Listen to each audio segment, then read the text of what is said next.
আল hill সংযুক্ত আরব আমিরাতের ফুজিয়ারা প্রদেশের একটি গ্রাম।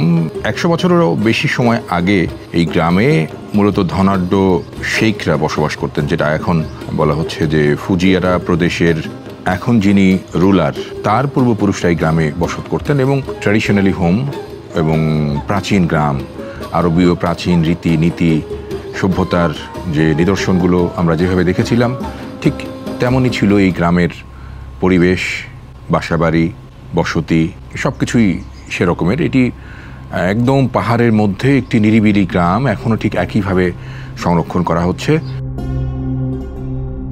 এখানে পর্যটকরা আসছেন, কিন্তু যেটি দেখার বিষয় সেটা হচ্ছে সন্ধ্যার পর কিছুটা ভৌতিক পরিবেশও এখানে বিরাজ করে। এবং এখানকার যে প্রাচীন পুরনো মসজিদটি সেটি বেশ ভালো লাগার মতো।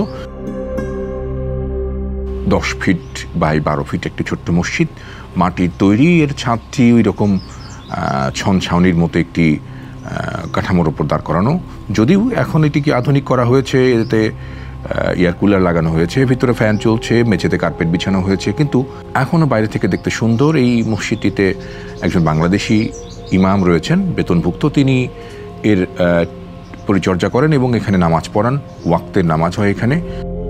কিরকম লোক হয়? মানে 2-4 জন যা থাকে এখানে আসে নামাজ পড়তে। অনেক মানুষ আসে, যে নাকি এদেশের লোকাল মানুষ আসে, খাস করে শীতের সময় বেশি আসে।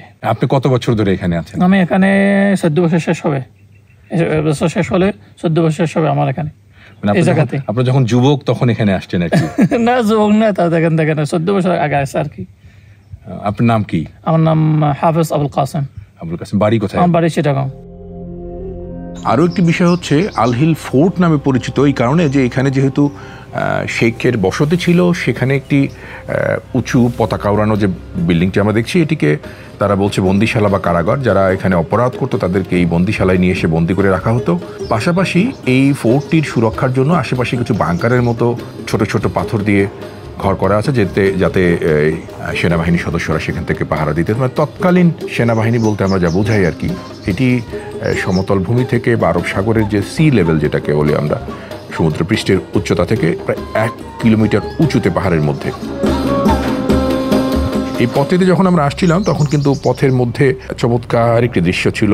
পাহাড়ের আড়াল দিয়ে সূর্য চলে যাচ্ছে, সুন্দর একটি ছায়া আবছা আলো পড়েছে, এবং এর আশপাশ ঘিরে বহু জায়গায় আমরা দেখলাম যে পাহাড় কেটে ছোট ছোট খামারের মতো বানিয়ে সেখানে নানা রকমের চাষাবাদ চলছে।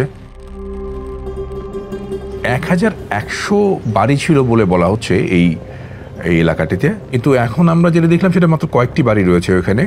এই ওল্ড ভিলেজ ওয়াদি হিল, প্রকৃত নাম বা স্থানীয় নাম ওয়াদি হিল, এই ট্র্যাডিশনাল হোমটি খুব পপুলার, খুব পরিচিত এখানে। এবং এটি দেখবার জন্য যদি আমরা কেউ বলি যে দুবাই থেকে যদি ট্যাক্সিতে কিংবা প্রাইভেট কারে কিংবা এইরকম ব্যক্তিগত যানবাহনে যদি আসা যায়, 1 ঘন্টা 20 থেকে 1 ঘন্টা 35 মিনিট সময় লাগতে পারে।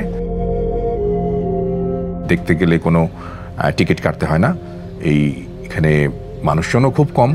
সবচেয়ে ভালো হয় যদি বিকেলের দিকে এই জায়গাটা দেখতে পাওয়া যায়। এখানে দোকানপাট নেই, খাবার সাথে নিয়ে আসতে হবে। এখানে বসেই কোথাও পরিবার নিয়ে হোক, বন্ধু বান্ধব নিয়ে হোক, আপনারা এনজয় করতে পারবেন। তো এই হচ্ছে আল হিল পাহাড়ের গ্রাম, পুরনো গ্রাম আমরা আজকে দেখলাম। আল হিলের যে মসজিদটিতে আমরা এসেছিলাম, ফুজিয়ারা স্টেটের এই একসময় শেখের বাড়ি ছিল এখানে। তার এই বাড়িটির উপরে আমি যদি একটু দেখি যে সেই বাড়িটির যে অবকাঠামোটা মোটামুটি আগের মতো যেরকম ছিল সেরকমই রয়ে গেছে। এবং সেই অবকাঠামোগুলোকে ঘিরে এখানে প্রতি বছরই শীতের সময় বহু পর্যটক আসেন। শুধু যে আরবের দেশগুলো থেকে তা কিন্তু না, ইউরোপের বিভিন্ন দেশ থেকেও এখানে পর্যটকরা আসেন। এবং এখানকার যে বৈশিষ্ট্য, মানে একসময় আরবীয় জীবন, গ্রামীণ জীবন কেমন ছিল তা দেখলেই বোঝা যায়। মাটির বাড়ি, কাঠের খুঁটি আমরা দেখতে পাচ্ছি, হেরিকেনে বা কুপির আলো, এবং সব কিছু মিলিয়ে এই জায়গাটির মধ্যে আমরা অনেক রকমের বৈশিষ্ট্য দেখতে পাই। এবং প্রকৃতপক্ষে ইসলামের যে সভ্যতা, ইসলামের যে রীতি নীতি এবং কায়দা কানুন বা স্বাভাবিক সাধারণ সরল জীবনযাপনের যে উদাহরণ, সেটি কিন্তু এখানকার এই মসজিদ, এই বাড়ি, এই প্রাচীর, এগুলো দেখলেই বোঝা যায়। এবং এইটি কিন্তু মানুষকে ভাবাতে শুরু করে বা চিন্তায় নিয়ে আসে যে জীবন অতি সাধারণ এবং খুব আড়ম্বর কিছু না, অতি সাধারণ শোবার ঘর, ব্যবহারযোগ্য ঘর কিংবা জীবনযাপনই মানুষকে মহৎ, উদার এবং মানবিক করে তোলে।